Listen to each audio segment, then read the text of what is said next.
right here.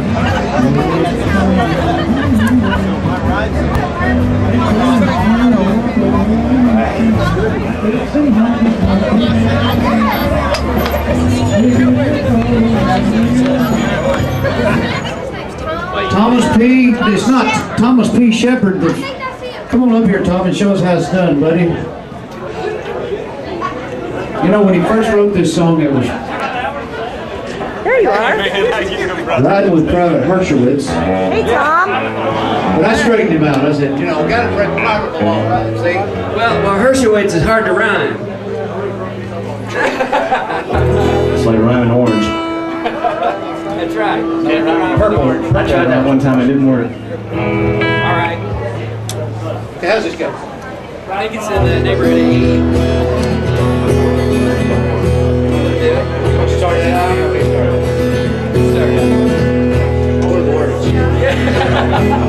I was just out of the service, coming through the classified. When I had that sad old Chevy, somehow caught my eye. The lady didn't know the year, or even if it rained, but I had that $1,000 in my hand. It was way back in the corner of this old range. 30 years of dust and dirt on that green army top. When I pulled the cover off, it took away my breath.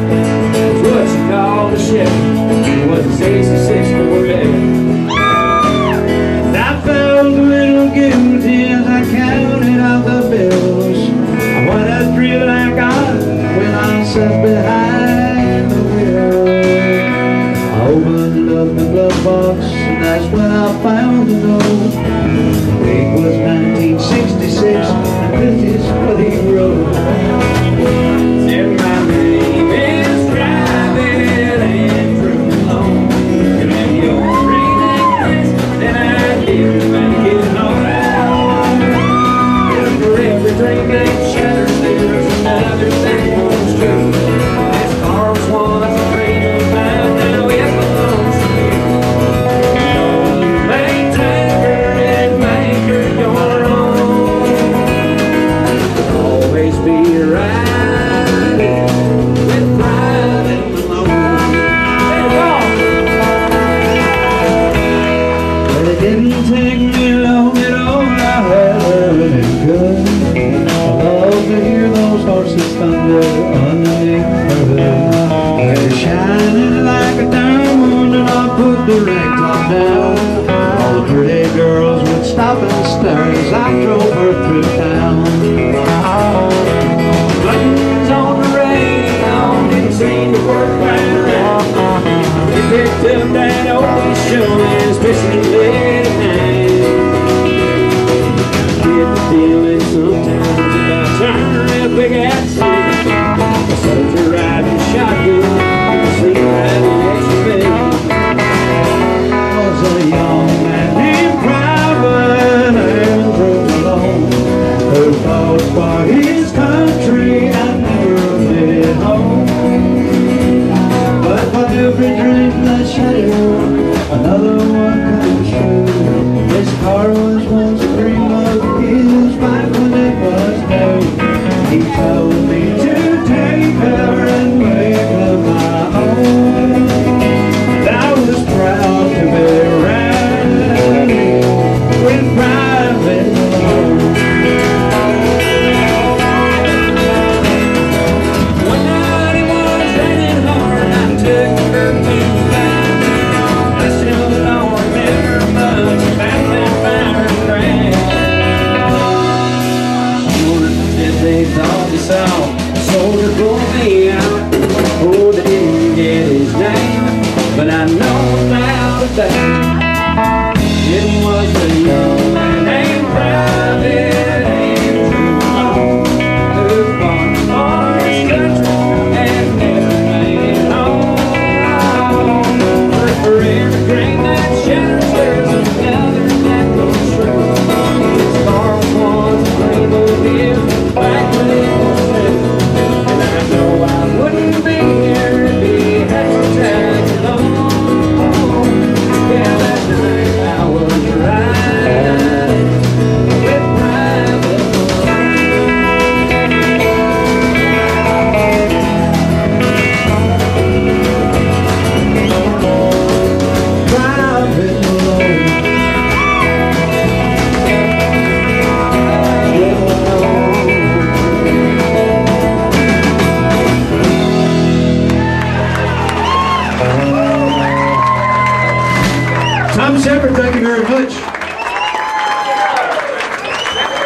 Thank you. Next time, When you wrote Riding with Private Malone, David was actually out there explaining it to someone, and I want to hear it from both of you guys. Where the idea came from, Yes. or what? Where the idea came from. Oh. Wood Newton told me that he completely wrote the whole thing. Oh, that's not accurate. Poor Wood. No, I've always liked old cars, you know, and I wanted to write a song about an old car. And one of the stories I've always heard is about guys finding cars really, you know, cheap, like in a barn somewhere, because maybe somebody's car that died or something like that. And one version I heard was, was maybe a guy that went off to Vietnam and his parents held on to it for 30 years and didn't want to sell it because they were all tore up. And I thought, well, that'd be a cool idea. And then one day it hit me. I remember reading a story about a guy who bought a car and thought it was haunted. Bought a used car and thought it was haunted. And I thought, wow, what if the guy buys the car in the barn and it's a haunted car? And then it just kind of went from there. Well, now that's pretty good. You know, when we started, we didn't know where it was going to end. We had no idea how it was going to end. Yeah, that's great. But when we first started talking about it, Wood said, man, when I first told him the idea, he goes, I can't believe you told me that idea. He said, I had a cousin who's my same age who went to Vietnam and had a Corvette. And he said that he got back alive, but he died the day he got home. He wrecked his car and died in the Corvette.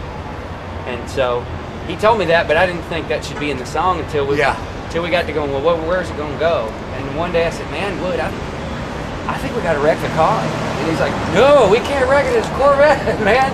We can't do that. I said, you know, think about every 60s muscle car. You think about James Dean. You know, he died in a fast car. And you think, I remember seeing that movie about those Jan and Dean, the duo from the 60s, and that guy was in a bad car wreck, and the surf music guys.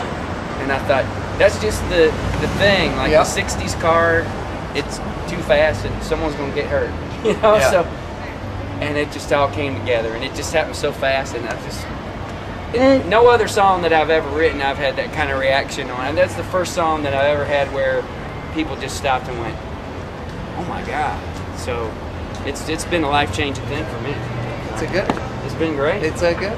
Awesome. Even playing it down here, like when we used to play it down at Legends, you know, before it was out, before you came out with it, but just after we had written it, we were just playing it downtown, and people would just go, oh my God, what's up? What is the deal with that song? What's going on with that song? I remember when you played it. We were doing that after the Opry. Yeah, the Opry Star Spotlight show. You played it, and I just thought it was really great. I thought it was great, and I made just a home tape of it. Yeah. I just gave that to Wood to say, here. Yeah. And not, you know, I didn't think anything about it. I just wanted to organize it and get it and do it. And you remember that? I know. And he took that and got it started. He gave it to Carl P. Mayfield. Yes. And Carl P. played it on his radio show one morning. Yeah. And I remember.